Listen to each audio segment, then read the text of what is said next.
Hello दोस्तों, नमस्कार। मैं वीरेंद्र पटेल आप सभी लोगों का विद्या परिवार में स्वागत करता हूं। मैं आशा करता हूं आप लोग बहुत अच्छे होंगे। चलिए, आज का अपना टॉपिक है सॉइल इंट्रोडक्शन। जैसे काफ़ी बच्चों का मैसेज कॉल आया है कि सर कुछ टॉपिक पढ़ाइए। मैंने कहा बेटा टॉपिक तो ही पढ़ा रहा हूँ, लेकिन ये ना कि बच्चों की होती ना एग्रोनॉमी, हॉर्टिकल्चर, सॉइल साइंस, वो ICAR, IARI या टर्मिनोलॉजी कुछ और वे में समझते हैं, लेकिन उसका भी खूब यूज है। और बीच बीच में आप कोई भी टर्मिनोलॉजी की बात करोगे मैं डिस्कस कर दूंगा। आज स्टार्ट करने वाले हैं सॉइल। और स्टार्ट करने से पहले सारे लोग चैनल को शेयर कर दीजिए, स्टेटस लगा लीजिए और लाइक वाली बटन पे दबा दीजिए। और जो ना सब्सक्राइब किए हों वो सब्सक्राइब कर लें।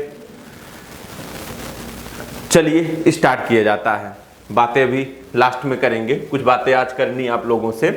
जैसा कि आज का अपना टॉपिक है सॉइल इंट्रोडक्शन।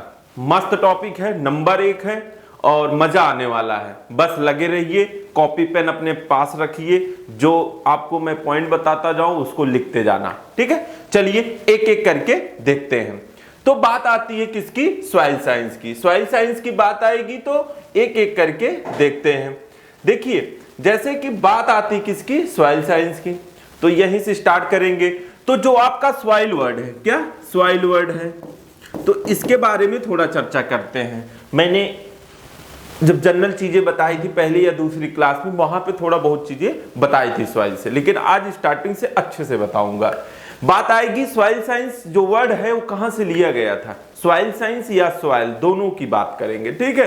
तो जो सॉइल है वो लैटिन वर्ड से लिया गया था। किस वर्ड से लिया गया था? लैटिन वर्ड से। वो लैटिन वर्ड कौन सा था? सोलम था। कौन सा था? सोलम था। इसका मतलब क्या होता है ये देखिएगा। इसका मतलब क्या होता है? फ्लोर या ग्राउंड। कहोगे फ्लोर क्या होता है? भाई फर्श होता है। जैसे आप जमीन के ऊपर चलते हो आपको क्या प्रतीत होता है, क्या दिखता है? जैसे एक फर्श, एक लेयर है, ठीक है। और ग्राउंड मतलब आप समझते हैं कि मैदान। तो कहने का मतलब उस सोलम का मतलब क्या होता है? फ्लोर या ग्राउंड, फर्श या मैदान। बात समझ गए? तो आपसे यही पूछा जाता है कि सॉइल साइंस किस वर्ड से लिया गया? लैटिन। वो कौन सा वर्ड था? सोलम। सोलम का मतलब क्या होता है? फ्लोर या ग्राउंड। इतनी सारी चीजें आप समझ गए होंगे। अब बात करेंगे सॉइल कहते किसको हैं। देखिए, हर इंसान अपने हिसाब से सॉइल के बारे में डिफिनीशन दिया है। तो जैसे एक आम आदमी की बात कर लो। आम आदमी समझते हो, जैसे जिनको खेती बाड़ी से कोई लेना देना नहीं, एग्रीकल्चर से कोई लेना देना नहीं, वो जाते हैं सर्विस करके आते हैं, दुकान से सारी चीजें खरीद के घर में रखते हैं और खाना पीना खा के सोते हैं, घूमते हैं। उनके हिसाब से क्या है सॉइल, ठीक है। उनके हिसाब से क्या? एक गंदगी है, एक डर्ट है, एक मलबा है। तो जो ये फॉर लेमैन, लेमैन मतलब आम आदमी, ठीक है, उसके हिसाब से सॉइल क्या है? सॉइल इज ए डर्ट और डेब्रिस, मतलब एक गंदगी है, एक मलबा है ही बात। जैसे आंधी तूफान आता है तो आप क्या करते हो? पूरा दरवाजा या विंडो सब ओपन कर देते हो? नहीं करते हो। क्यों? क्योंकि कहते हो यार गंदगी आएगी। वो गंदगी क्या होती है? वो सॉइल के पार्टिकल ही होते हैं कि नहीं? तो कहने का मतलब एक आम आदमी क्या बोलता है सॉइल के बारे में कि ये गंदगी है और मलबा है। बात समझ गए कि नहीं? चलिए आगे देखते हैं। और माइनिंग इंजीनियर क्या बोलता है? माइनिंग इंजीनियर मतलब समझना, जो खनन के बारे में, खदान के बारे में अध्ययन करते हैं। खदान कहाँ होती? जमीन के अंदर होती है कि नहीं? तो जैसे मान लीजिए हम रॉक्स के बारे में अध्ययन कर रहे हैं। रॉक्स कहाँ होती? जमीन के अंदर होती है। अब इसकी मान लीजिए जमीन का लेयर है, ठीक है, अर्थ क्रस्ट है, ठीक है। अब इसके अंदर रॉक्स है, हम खुदाई करेंगे। अब खुदाई करने के बाद जो ये पोर्शन खाली हुआ है इसको हम दूसरी स्थान पे ले जाके रखेंगे कि नहीं? तो वो भी क्या कहता है कि एक डेब्रिस है, एक गंदगी है, एक मलबा है, जो कि हमारे रॉक्स को क्या की है? कवर कर ली है। बात समझना कि नहीं? जैसे आप रूम साफ करते हो कि नहीं?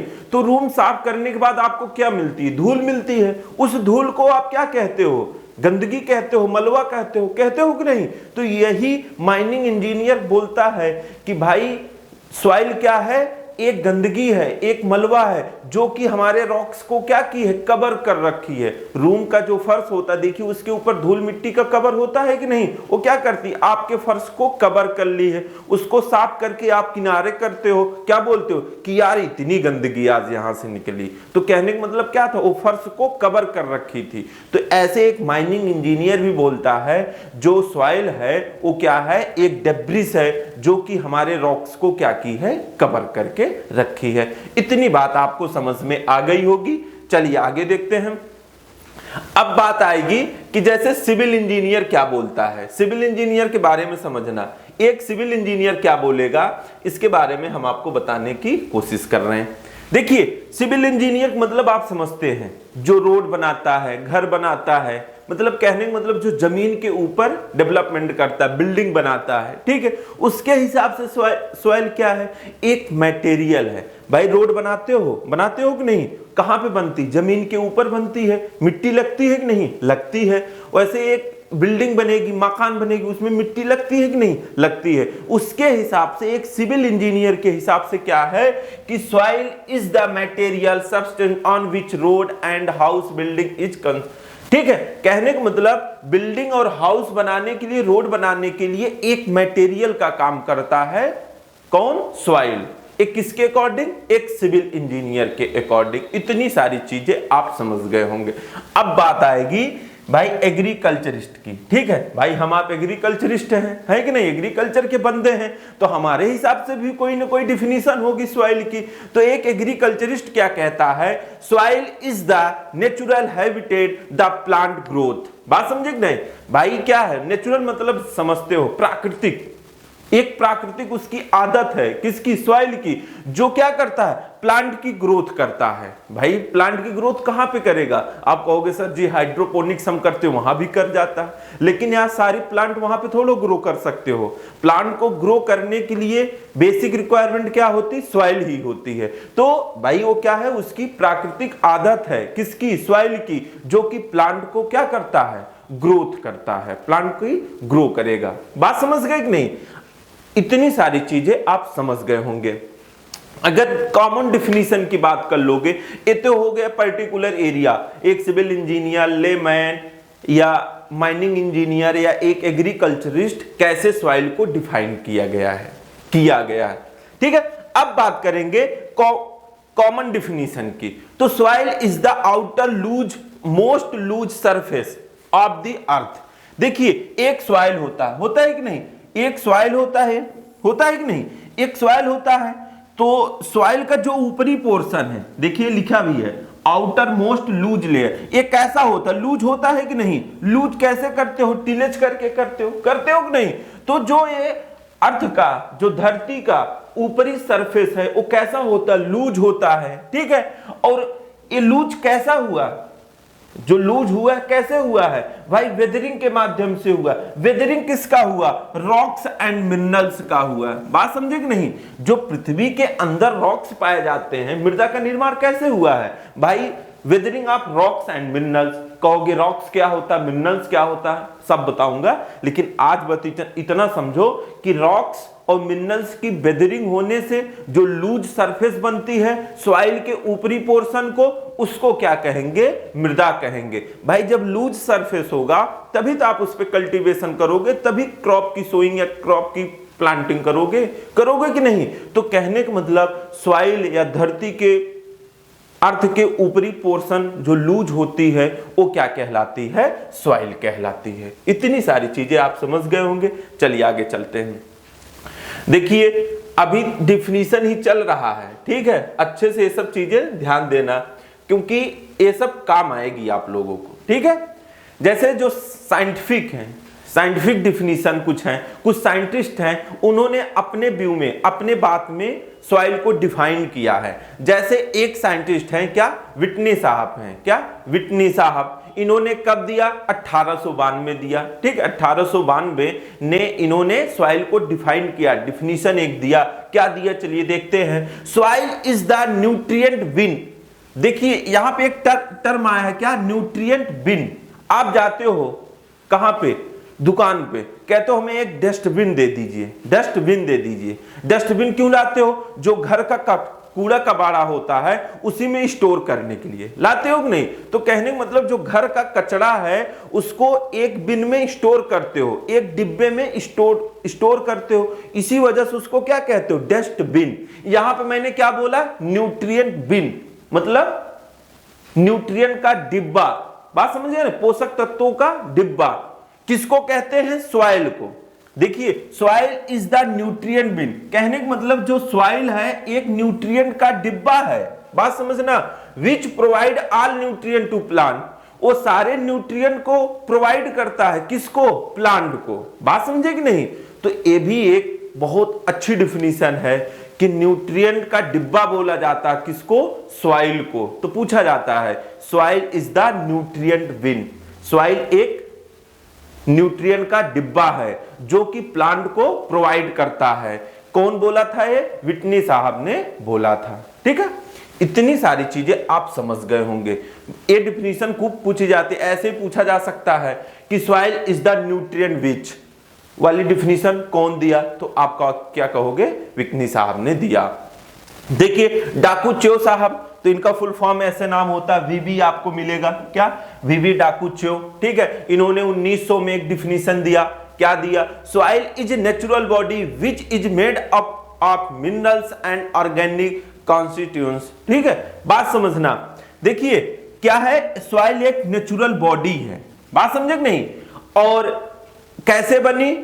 मिनरल्स और ऑर्गेनिक के मिलने से बनी। भाई जो मिनरल्स मटेरियल थे और जो ऑर्गेनिक थे, दोनों को मिलने से क्या बना है? एक सॉइल बनी है। उसी को क्या कहते हैं? सॉइल कहते हैं। किसके अकॉर्डिंग? डाकू च्यो के अकॉर्डिंग। ठीक है, सबसे ज्यादा इन्होंने ही सॉइल पे रिसर्च किया, इसी वजह से इनको क्या बोलते हैं? फादर ऑफ सॉइल साइंस बोलते हैं या मॉडर्न सॉइल साइंस भी बोलते हैं। जो डाकू च्यो साहब थे, इन्होंने क्या किया? सॉइल के बारे में खूब स्टडी की, सॉइल के बारे में बहुत सारी चीज, बहुत जानकारियां दी, तो इसी वजह से इनको क्या बोलते हैं? Father of soil science. इतनी सारी चीजें आप समझ गए होंगे। तो चलिए, जेनी साहब एक थे, उन्होंने भी डिफिनीशन दिया था 1941 में। उन्होंने क्या कहा सॉइल के बारे में? Soil is the natural body which is formed due to combined effect of climate and living organism act on rocks over a particular time. देखिए, अब कहोगे इसका मतलब क्या हुआ? चलिए हम एक रॉक्स ले लेते हैं। क्या ले लेते हैं? रॉक्स ले लेते हैं। ठीक है, अब इसमें क्या होगी? वेदरिंग होगी। कैसे होगी?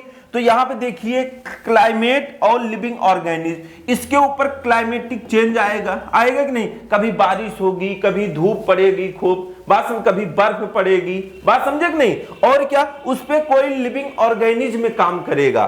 कहने का मतलब क्लाइमेटिक चेंज जब होगा, क्लाइमेट और लिविंग ऑर्गेनिज्म एक पर्टिकुलर, एक निश्चित समय तक, हमेशा नहीं, बात समझे कि नहीं, एक निश्चित समय के लिए ये दोनों मिलके इस पे काम करेंगे। किस पे? उस रॉक्स पे। तो क्या बनाएगी? लास्ट में जाके सॉइल बनाएगी। बात समझे कि नहीं? जैसे मैंने आपको क्या बोला था अभी पहले, वेदरिंग ऑफ रॉक्स। ठीक है भाई, चट्टानों के टूटने से ही सॉइल नहीं बन गई, उसमें कोई लिविंग ऑर्गेनिज्म में भी काम किया था, कोई माइक्रो ऑर्गेनिज्म में भी काम किया था, कोई ऑर्गेनिक मैटर भी उसमें इंक्लूड था। बात समझना। तो दोनों मिलकर क्या बनाया था? सॉइल बनाया था। तो जेनी साहब ने यही कहा कि भाई जो हमारी रॉक्स है उसके ऊपर क्लाइमेट और लिविंग ऑर्गेनिज्म एक इफेक्ट, एक कंडीशन वहां पे बनाए थे एक निश्चित समय में, जिसकी वजह से क्या बना? मृदा बना, सॉइल बना। तो इतनी डिफिनीशन आप समझ गए होंगे। चलिए आगे देखते हैं। यहां पे भी आपको समझना है। ठीक है, एक एक करके देखना है। चलिए आगे देखते हैं। देखिए, सॉइल इज 3 डायमेंशनल बॉडी बोला जाता है। डायमेंशनल बॉडी बोला जाता है। क्या? Soil is 3 dimensional body. क्यों बोला जाता है? क्योंकि जानते हो सॉइल की लेंथ होती है, सॉइल की विड्थ होती है और सॉइल की हाइट होती है। तो 3 मतलब 1 2 3, उसकी लंबाई होगी, चौड़ाई होगी और ऊंचाई होगी। एक सॉइल की क्या होती है? उसकी लंबाई होगी, उसकी चौड़ाई होगी और उसकी हाइट होगी। तो आप ऐसे ही लिख सकते हो। ठीक है, LW फिर स्टार बना लो हाइट। बात समझे कि नहीं? उसकी लंबाई, चौड़ाई और हाइट, ये तीन चीज होती है किसी सॉइल की। इसी वजह से पूछा जाता है कि सॉइल क्या है, 3D है कि 2D है, तो मतलब 3D है। तो आपको क्वेश्चन मिलता है कहीं कहीं 3D है। 3D का मतलब यही, लेंथ, विड्थ एंड हाइट, लंबाई, चौड़ाई और ऊंचाई, ये तीन चीज सॉइल में पाई जाती है। देखिए एक सॉइल का फुल फॉर्म यहाँ पे लिखा गया है, किसी बुक में दिया गया था तो मैंने आपके सामने लाया है, देख लो। सॉइल मतलब क्या होता है? यस मतलब सोल, ओ मतलब ऑफ, आई मतलब इनफाइनाइट और एल मतलब क्या होता है? लाइफ। मतलब सॉइल की इनफाइनाइट लाइफ होती है भाई। देखिए सॉइल बनने में 100 साल लग जाता है और एक बार बन जाती है तो प्रोडक्शन भी वो हमेशा देती रहती कि नहीं। अगर समय समय पर आप न्यूट्रिएंट, पानी, उसमें सब कुछ देते रहोगे तो ये डिफिनीशन है, ऐसा कहीं पूछा नहीं जाएगा आपसे बस। लेकिन आप एक जानते रहिए कि सोल ऑफ इनफाइनाइट लाइफ, ये क्या होती है? सॉइल की फुल फॉर्म होता है एक एक वर्ड का। तो यहाँ पे एक क्वेश्चन खूब पूछा जाता है, सॉइल 3D है कि 4D है कि 2D है? तो क्या है? 3D। 3D का मतलब मैंने आपको बता दिया। चलिए आगे देखते हैं। इतनी सारी चीजें आपको समझ में आ गई होगी। देखिए अब अगर सॉइल साइंस की बात करेंगे, ठीक है, सॉइल एंड सॉइल साइंस की बात करेंगे, इसकी दो ब्रांच होती है, एक पेडोलॉजी होती है, एक इडेफोलॉजी होती है।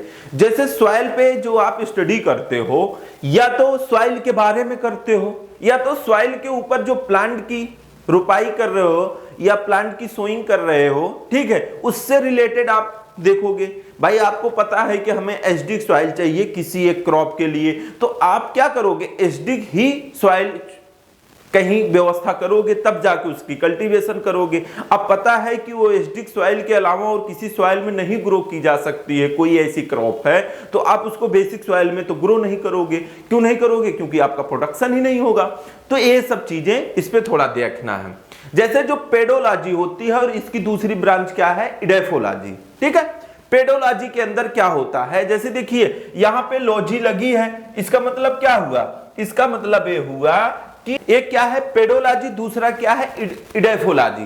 तो pedology derived from two Greek word. मैंने आपको बताया था कि कहीं भी लॉजी अगर मिल जाए, क्या कहीं भी लॉजी अगर मिल जाए, सारे लॉजी किससे लिए गए हैं? ग्रीक से, बस दो लॉजी को छोड़कर। वो दोनों लॉजी कौन सी है? एक पोमोलॉजी है, एक सोशियोलॉजी है। समझ गए कि नहीं? वो दो वर्ड कौन से हैं ग्रीक के? एक पेडॉन है और दूसरा कौन सा है? लॉगस है। पेडॉन मतलब क्या होता है? सॉइल या अर्थ, ठीक है, और लॉगस मतलब क्या होता है? स्टडी। अगर सॉइल की स्टडी कर रहे हो वो क्या कहलाती है? पेडोलॉजी। लेकिन अब सॉइल के ऊपर बहुत सारी चीजें होती हैं, किस चीज की स्टडी करोगे उस पे हम चर्चा करेंगे। देखिए, it is the study of origin, classification, और देख लीजिएगा क्लासिफिकेशन और डिस्क्रिप्शन एंड करेक्टर। बात समझना, इतने चीज का अगर आप स्टडी कर रहे हो सॉइल के बारे में, उसकी ओरिजिन का, उसका क्लासिफिकेशन का, उसका डिस्क्रिप्शन का, उसके करेक्टर के बारे में अगर आप स्टडी कर रहे हो, वो किसके अंतर्गत आती है? पेडोलॉजी के अंतर्गत आती है।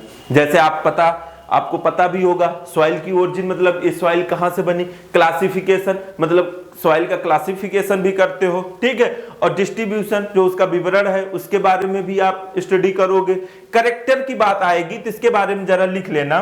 करेक्टर तीन टाइप के होते हैं। क्या होते हैं? एक फिजिकल करेक्टर होते हैं और दूसरा केमिकल करेक्टर होते हैं और चौथा बायोलॉजिकल करेक्टर होते हैं।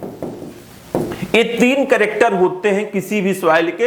ये आगे एकदम अच्छे से पढ़ेंगे इसके बारे में। फिजिकल और केमिकल और बायोलॉजिकल तीन करेक्टर होते हैं। अगर सॉइल के फिजिकल करेक्टर के बारे में पढ़ोगे तो वो भी पेडोलॉजी के अंतर्गत आएगी, केमिकल करेक्टर के बारे में पढ़ोगे तो वो भी पेडोलॉजी के अंतर्गत आएगी, और बायोलॉजिकल करेक्टर के बारे में पढ़ोगे तो वो भी पेडोलॉजी के अंतर्गत आएगी। इतनी सारी चीजें आप समझ गए होंगे, मेरे हिसाब से सारी चीजें आपको समझ में आ गई होगी। ठीक है, चलिए आगे देखते हैं।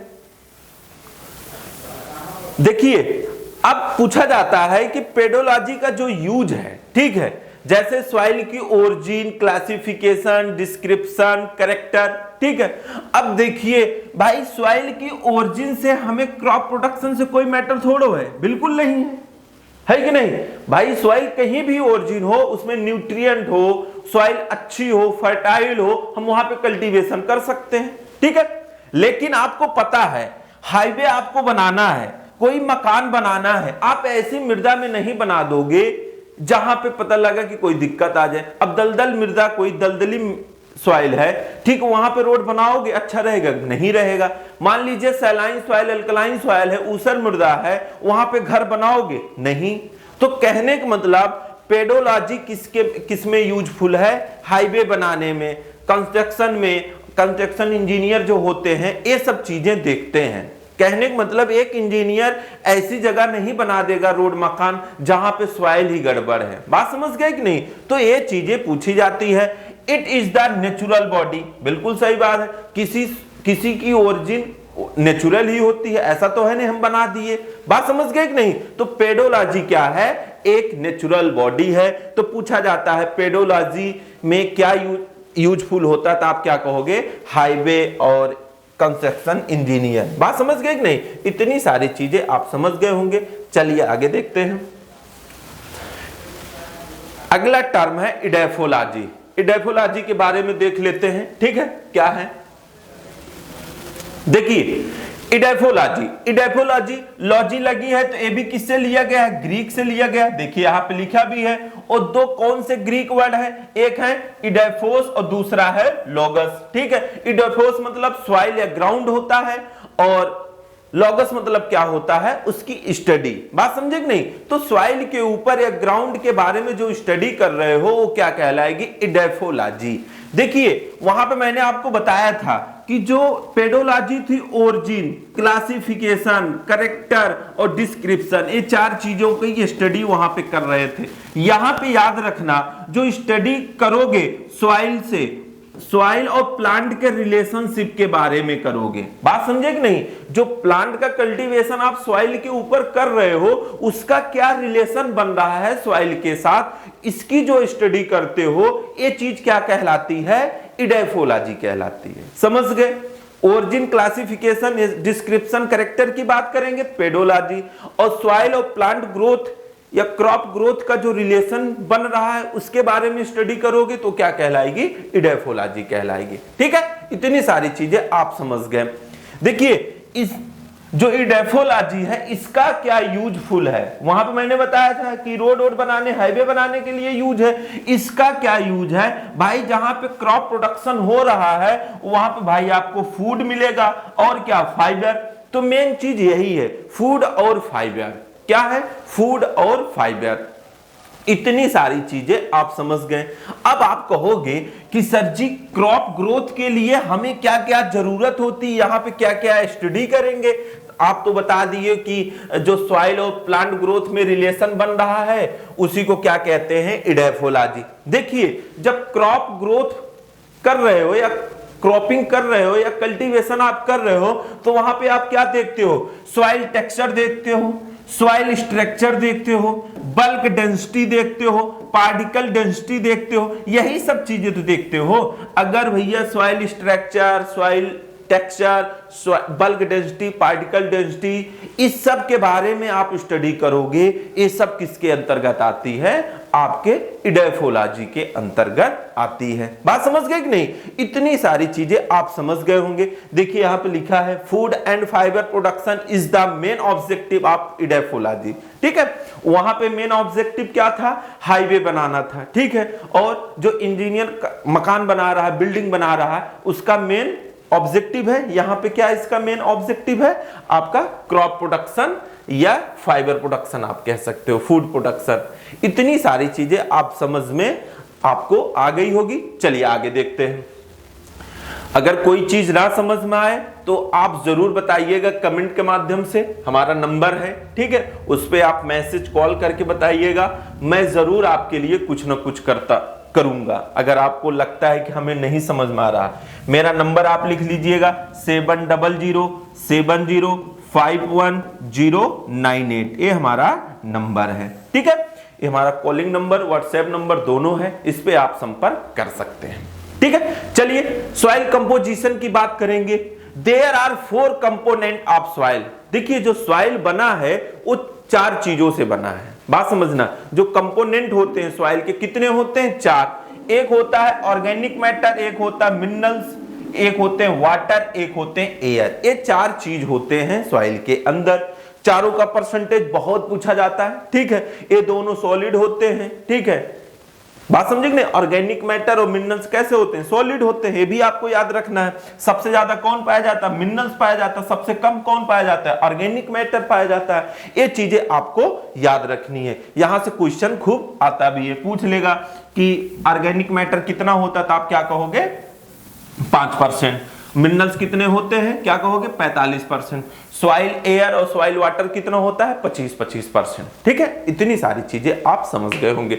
यहां पे देखिए इसमें क्वेश्चन आता है, पूछा जाता है। मान लीजिए कि ये ऑर्गेनिक मैटर है। आप जानते हो ऑर्गेनिक मैटर क्या होता है, हम अच्छे से पढ़ाएंगे, इसका लेक्चर लेके आएंगे, ठीक है। देखिए ऑर्गेनिक मैटर में बहुत सारी चीजें मिल के बनी होती हैं। जो ऑर्गेनिक मैटर बनता है एक चीजें से तो बनता नहीं, बहुत सारी चीजों से होता है। तो उसमें क्या क्या होता है? अब जैसे कि मान लीजिए 5% में क्या क्या है, तो ये भी पूछा जाता है। इसमें सबसे ज्यादा ह्यूमस पाया जाता है। क्या ह्यूमस कितना पाया जाता है?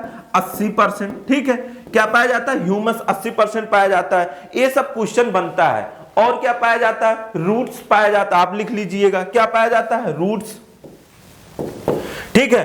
और क्या पाया जाता है? ऑर्गेनिज्म। क्या? ऑर्गेनिज्म। रूट कितना पाया जाता है? ये भी 10%। ऑर्गेनिज्म कितना पाया जाता है? ये भी 10%।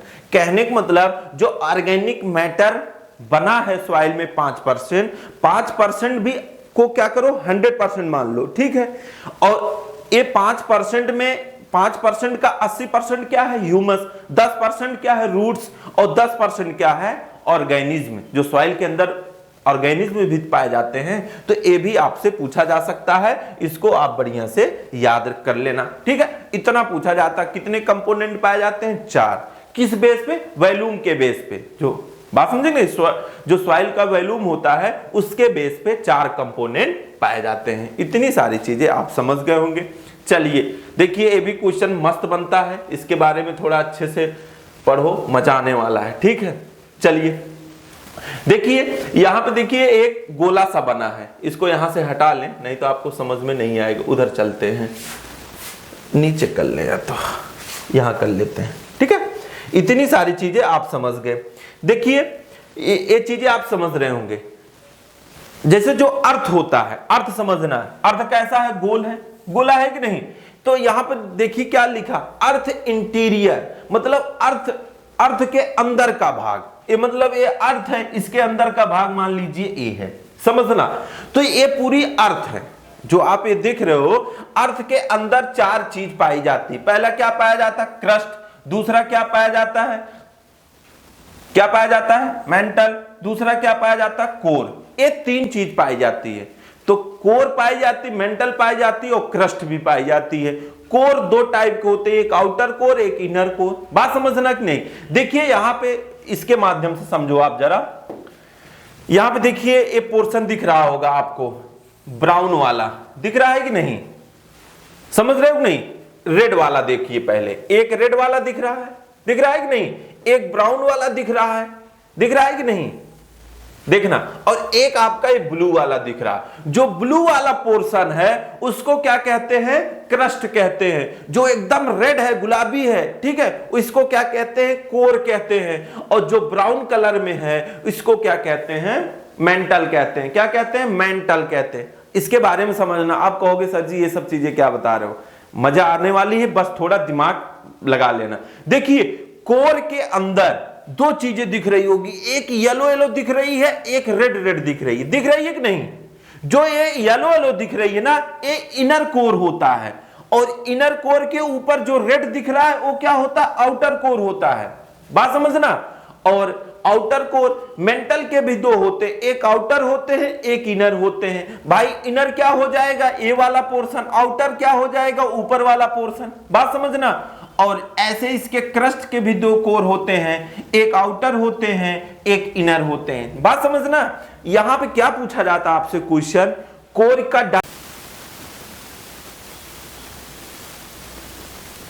बात मैंने किया था इनर कोर का।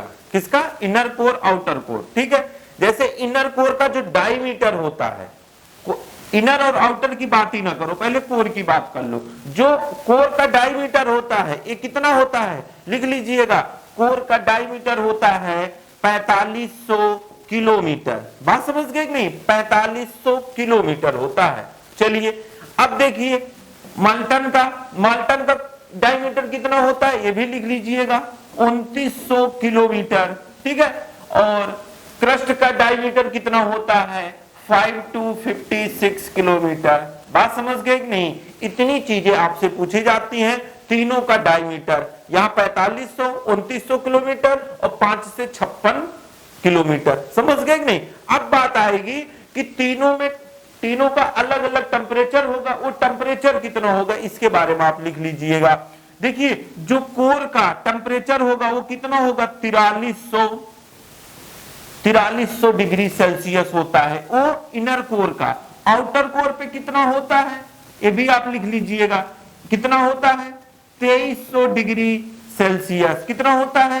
2300 डिग्री सेल्सियस। ठीक है, और माल्टन का कितना होता है?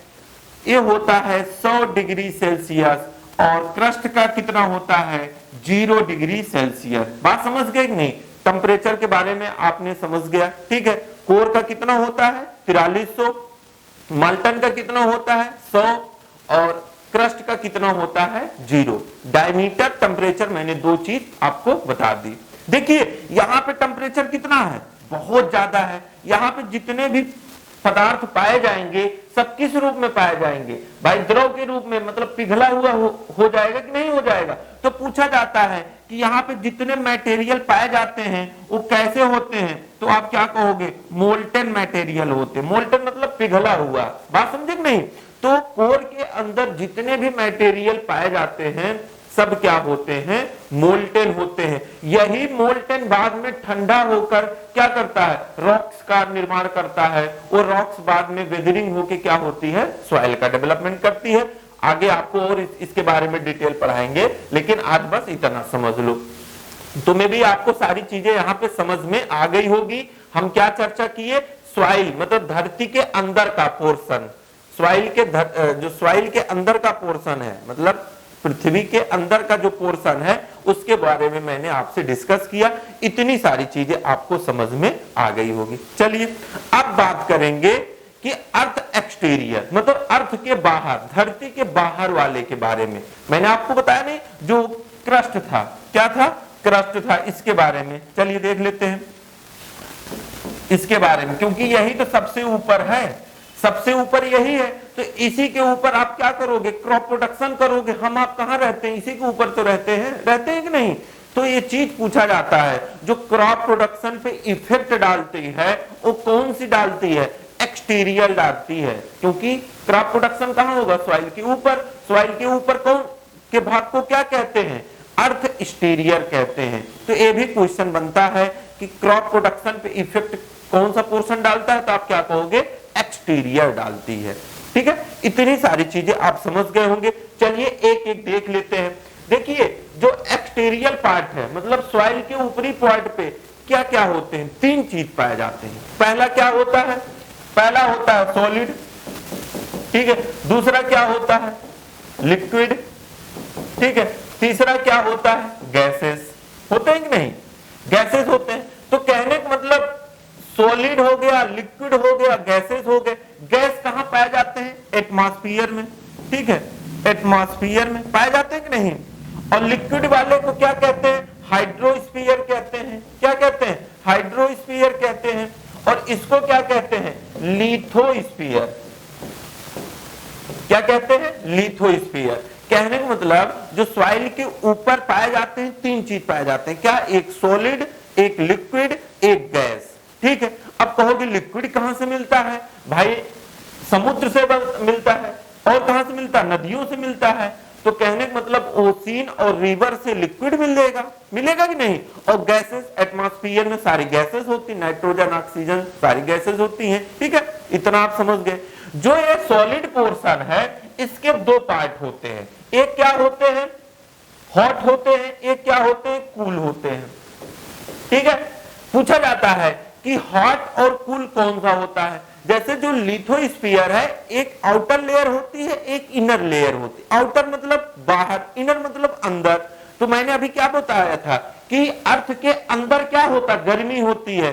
तो हॉट किसको कहेंगे, इनर स्फीयर को कहेंगे, और आउटर स्फीयर को क्या कहेंगे, कूलर रीजन कहेंगे या कूल रीजन कहेंगे। तो इतना सारी चीजें पूछा जाता है। तो हॉट सरफेस किसको कहेंगे, इनर सरफेस को, और कूल सरफेस किसको कहेंगे, आउटर सरफेस की। समझ गए होंगे आप मेरी बात।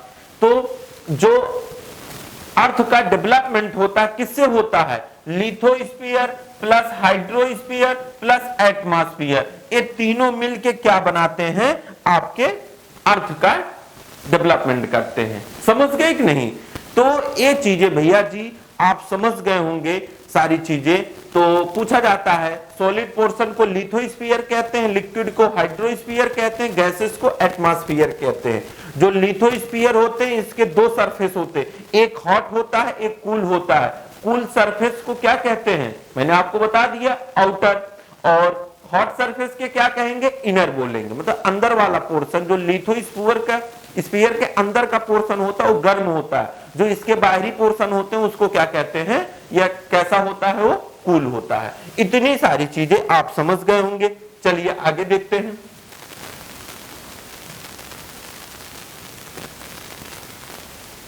अब बात करेंगे, ठीक है, देखिए कुछ चीजें और डिस्कस कर लेते हैं इस पे, जैसे जो अर्थ स्टेरियर था इसके बारे में। ठीक है, तो एक एक करके देख लीजिए। जैसे मैंने आपसे क्या कहा कि क्रॉप प्रोडक्शन के लिए क्या जरूरी होता है, या मेन इफेक्ट कौन डालता है, अर्थ स्टेरियर, मतलब अर्थ का बाहरी पोर्शन। बात समझ गए कि नहीं।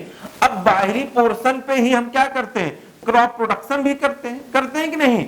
और क्रॉप प्रोडक्शन के लिए जरूरी क्या है, इस पे जरा चर्चा करते हैं। अर्थ क्रस्ट की बात करते हैं। जो अर्थ क्रस्ट है मतलब पृथ्वी धरती के ऊपरी पोर्शन को ही बोलते हैं कि नहीं। अब कहोगे सॉइल का डेवलपमेंट कैसे हुआ, आप कहते हो कि एलिमेंट मिलके क्या बनाए, मिनरल्स बनाए। मिनरल्स क्या मिलकर बनाए, रॉक्स बनाए। रॉक्स की वेदरिंग हो गई, क्या हो गई, वेदरिंग हो गई। तो वेदरिंग होने के बाद क्या हुआ, टूट फूट हो गया किसका, इस मिनरल्स का जब टूट गए फिर से क्या बन गए, एलिमेंट तो ही बन गए। कहने का मतलब जिससे मृदा बनी थी, ठीक है, वही लास्ट तक मिला भी। बात समझ रहे हो कि नहीं। ये चीजें आपको याद रखना। जैसे बात आती है कि मिनरल्स कैसे बनते हैं, तो आप कह दोगे कि जब दो या दो से अधिक एलिमेंट मिलते हैं तो क्या बनाते हैं, मिनरल्स बनाते हैं। लेकिन वो एलिमेंट कैसे होना चाहिए, डिफरेंट एलिमेंट होना चाहिए। जब दो डिफरेंट एलिमेंट मिलेंगे वो क्या बनाएंगे, मिनरल्स। जब दो डिफरेंट मिनरल्स मिलेंगे तो क्या बनाएंगे, रॉक्स। याद रखिए क्या बनाएंगे, रॉक्स। जब रॉक्स में वेदरिंग होगी तो वेदरिंग होने के बाद वो क्या करते हैं, फिर से भाई जो क्या बनती है, सॉइल बनती है। और सॉइल के अंदर क्या पाया जाता है, एलिमेंट तो ही पाया जाता है कि नहीं। तो ऐसे ही पूछा जाता है, जब दो डिफरेंट एलिमेंट मिलेंगे तो क्या बनाएंगे, मिनरल्स। जब दो डिफरेंट मिनरल्स मिलेंगे तो क्या बनाएंगे, रॉक्स। रॉक्स की जब वेदरिंग होगी तो क्या बनेगी, सॉइल। सॉइल में क्या पाया जाता है, एलिमेंट पाए जाते हैं। ठीक है, इतनी सारी चीजें आप समझ गए होंगे। अब इसी पे बात करेंगे कि सॉइल के अंदर कितने एलिमेंट पाए जाते हैं। देखिए सॉइल के अंदर बहुत सारे एलिमेंट पाए जाते हैं, लेकिन जो मेजर है, ठीक है, मान लीजिए कि एलिमेंट मिलकर क्या बनाया, सॉइल। तो कहने का मतलब 100% एलिमेंट उसमें पाए जा रहे हैं। तो 100% में लगभग 90%, ठीक है, क्या 90% यही 8 एलिमेंट मिलके बना देते हैं। तो मेजर एलिमेंट की बात अगर आती है अर्थ क्रस्ट में तो कितने होते हैं, 8 होते हैं। ये चीज याद रखिएगा। तो पूछा जा सकता है कि अर्थ क्रस्ट में मेनली कितने या मुख्यतः कितने एलिमेंट है, तो आप क्या कहोगे, 8 है। मेजर कितने हैं, 8 है। तो 8 को डिवाइड कर दिया गया है दो में, एक मेटेलिक होते हैं, एक नॉन मेटेलिक होते हैं। ये चीज याद रखिएगा, नॉन मेटेलिक और मेटेलिक। आपसे ऐसे क्वेश्चन पूछे जा सकते हैं, ठीक है। तो जो नॉन मेटेलिक होते हैं इसमें दो होते हैं, एक ऑक्सीजन होते हैं, एक सिलिका होते हैं। तो लगभग 46.6% ऑक्सीजन पाया जाता है नॉन मेटेलिक में, और दूसरे नंबर पर क्या पाया जाता है, सिलिका। ठीक है, अब जानते हो ऑक्सीजन काउंटेबल होता नहीं है, अनकाउंटेबल होता है कि नहीं, इस वजह से इसको काउंट कर नहीं सकते हैं। और काउंट किसको कर सकते हैं, सिलिका। पाया तो ऑक्सीजन सबसे ज्यादा पाया जाता है। ठीक है, ऑक्सीजन सबसे ज्यादा पाया जाता है। पूछा जाता है अर्थ क्रस्ट में सबसे ज्यादा कौन सा एलिमेंट पाया जाता है, तो आप क्या कहोगे, ऑक्सीजन पाया जाता है। ठीक है, दूसरे नंबर पे कौन पाया जाता है, सिलिका पाया जाता है। ठीक है, लेकिन ऑक्सीजन काउंटेबल नहीं होता, अनकाउंटेबल होता है। इतनी सारी चीजें आप समझ में आपको आ गई होगी। तो भैया जो सिलिका होते हैं ये नॉन मेटेलिक होते हैं, और बाकी सब क्या होते हैं, सिलिका ऑक्सीजन नॉन मेटेलिक, बाकी सब क्या होते हैं, मेटेलिक होते हैं। इस पे भी हम आगे देख लेते हैं। चलिए आगे देख लेते हैं। देखिए मेटेलिक जो होते हैं उसमें सबसे ज्यादा एल्युमिनियम पाया जाता है, आयरन पाया जाता है। ठीक है, और एल्युमिनियम हो गया, आयरन हो गया, कैल्शियम हो गया, पोटेशियम हो गया, मैग्नीशियम हो गया। इतनी सारी चीजें आपको याद रखनी है। ठीक है, तो यही सब क्वेश्चन बनता है। मेटेलिक और नॉन मेटेलिक मिलके अर्थ क्रस्ट का डेवलपमेंट करते हैं। बहुत सारे एलिमेंट होते हैं, लेकिन मेजर कितने हैं, 8 है। वही आठों मिलके लगभग 90% बना देते हैं। 1% में और सारे एलिमेंट हैं। इतनी सारी चीजें आपको समझ में आ गई होगी। चलिए, तो एक एक करके जितना था मैं आपके सामने चर्चा कर दिया। ठीक है, आगे देखते हैं। तो आज के लिए बस इतना ही, और विदा लेने से पहले कुछ बातें आपसे कर लेते हैं।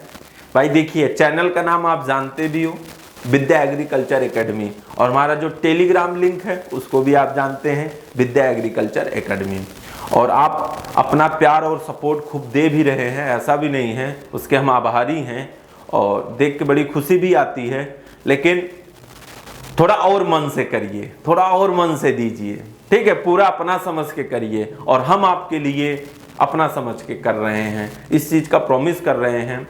बाकी चैनल को सब्सक्राइब कर लीजिए, शेयर करिए, अपने दोस्तों के बीच में सेंड करिए, और सारी चीज़ें देखिए, मैटर देखिए, हमारे पढ़ाने का स्टाइल देखिए, या पेपर में जो क्वेश्चन आते हैं वो क्वेश्चन इसमें है कि नहीं। तो हम आपको कम से कम में अच्छा मैटर दे रहे हैं।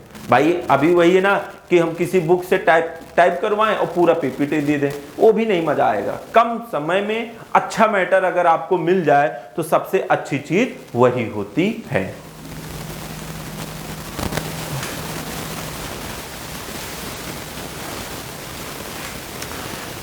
तो यही सब बातें हैं। और जैसे कि आपको एक बात और बता दें, जो आपके छोटे भाई हैं या जो इंटर में पढ़ रहे हैं वो भी वीडियो देखते हैं, तो जल्दबाजी ना करो। अच्छा करूंगा, हाँ थोड़ा टाइम आपसे लूंगा, क्योंकि कुछ अच्छा करने के लिए कुछ टाइम चाहिए। और इधर उधर में आप सारी चीजें एनालिसिस कर लो। जो बंदा आपके सामने डेली आए, ठीक है, आपके लिए कुछ ना कुछ करे, वो चीजें हमारे हिसाब से सबसे अच्छी होती है। बाकी हमारे पास बहुत सारी चीजें पहले से स्टोर है, हम उठा के आपको दे दें, हम बैठ कर आराम से ऑफिस में मौज करें, तो वो भी गलत है। भाई कोई चीज हो उसकी स्टार्टिंग होनी चाहिए। अगर मैं कर रहा हूं तो इसकी स्टार्टिंग होनी चाहिए। ये नहीं मेरे पास पुराना मैटर मैं आपको उठा के दे दूं। इस चीजें से आप बचो, ठीक है। जो आपके लिए डेली नए नए मैटर लेके आ रहा है उस पर फोकस करिए, और अपने पढ़ाई को मेंटेन करिए, और समय समय पे सब कुछ करते रहिए। बस यही सब सारी बातें हैं। यूपी कैडेट यूजी के लिए जल्द से जल्द बैच लेके आ रहा हूं। कुछ चीजें हैं, 1-2 दिन में 3 दिन में वो कंप्लीट हम कर लेंगे, फिर अनाउंस करेंगे बैच का। और आप लोगों को कहोगे 20 दिन 15 दिन, जितना दिन आप लोग कहोगे उतना आपको डेमो दूंगा सारे सब्जेक्ट का, जितना यूपी कैडेट में आता है। एक एक सब्जेक्ट का आप 5 क्लास 10 क्लास डेमो मांगोगे, मैं दूंगा, कहीं कोई दिक्कत नहीं है। और सारा टेस्ट सीरीज मैटर आपको प्रिंटेड मिलेगा। तो बस ये है कि कुछ टाइम आपसे चाहिए हमें। कुछ बच्चे फ़ोन भी करते हैं, सर बैच स्टार्ट करिए। तो बैच स्टार्ट करने से पहले देखिए, वही है ना, मैदान में लड़ाई करनी है तो पहले अपने पास गोली बारूद कट्टा बंदूक इकट्ठा कर लो। नहीं तो पता लगा कि एक लेग निकल गए और दागना स्टार्ट किए, ख़त्म हो जाएगा, फिर जाएंगे घर लेने, तब तक रास्ते में ना कोई काम तमाम कर देगा आपका। तो ये सब चीज़ें हैं, जल्दबाजी में कोई निर्णय ना लो। बाकी करना आपको है, कराना हमें है, ठीक है। तो जो अच्छा लगे वो चीज करो, लेकिन इतना है अगर जुड़ोगे तो कहीं कोई दिक्कत नहीं आने देंगे, इस चीज का प्रॉमिस करते हैं।